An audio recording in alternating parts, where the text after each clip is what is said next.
उत्तराखंड के एक घने जंगल में स्थित था नीलकंठ आश्रम, जहां एक तेजस्वी और सुंदर साधु स्वामी अवधेशानंद अपने ध्यान और तपस्या में लीन रहते थे।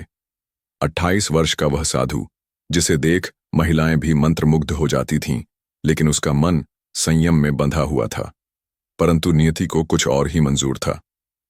एक दिन जंगल से गुजरती एक रथ यात्रा में राजकुमारी श्रेया घायल अवस्था में आश्रम पहुंची। साधु अवधेशानंद ने उसकी मरहम पट्टी की, उसकी सेवा की और कुछ दिन उसे वहीं आश्रय दिया।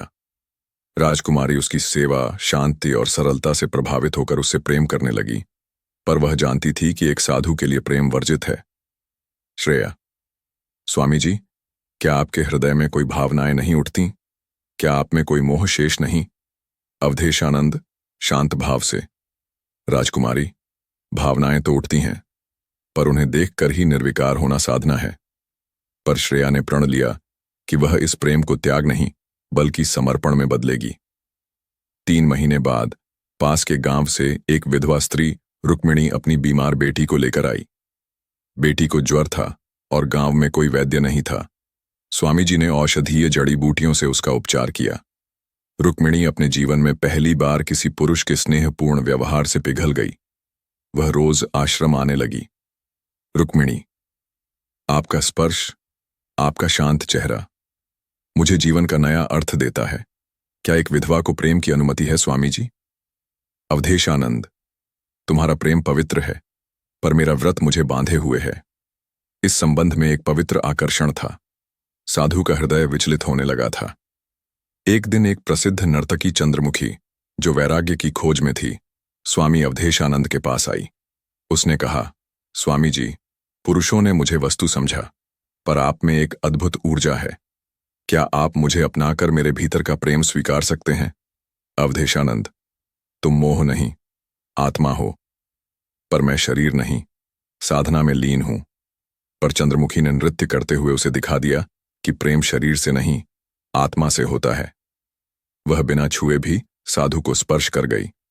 उस रात साधु ने अपने भीतर एक तूफान महसूस किया।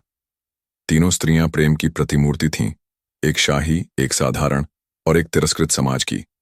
पर उनके प्रेम में त्याग था, समर्पण था, और साधु के मन में अब एक मंथन चल रहा था। अवधेशानंद ध्यान में, क्या मेरा जीवन तप के लिए है या प्रेम के लिए? क्या इन तीनों के प्रेम ने मेरी साधना को भंग किया या पूर्ण किया? साधु ने तीनों को बुलाया और कहा, श्रेया, रुक्मिणी, चंद्रमुखी, तुम तीनों मेरे जीवन की वह धारा हो जो मुझे तप की सीमा से प्रेम की गहराई में ले आई। अब मैं व्रत तो नहीं तोड़ूंगा, लेकिन एक नया मार्ग अपनाऊंगा। उसने तीनों स्त्रियों के लिए अलग अलग आश्रम बनवाए। श्रेया को शिक्षिका बनाकर स्त्रियों के लिए विद्याश्रम दिया। रुक्मिणी को आचार्य बना महिलाओं के पुनर्विवाह और गरिमा के लिए अभियान सौंपा।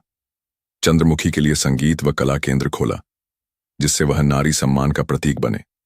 स्वामी अवधेशानंद अब न केवल साधु थे, बल्कि प्रेम, सेवा और समाज सुधार के पथ पर अग्रसर थे। प्रेम वासना नहीं, त्याग है। प्रेम बंधन नहीं, मुक्ति है। साधु ने प्रेम को अपनाया, शरीर से नहीं, आत्मा से। तीनों महिलाएं भी उस प्रेम को जीवन भर अपने भीतर संजोए रहीं।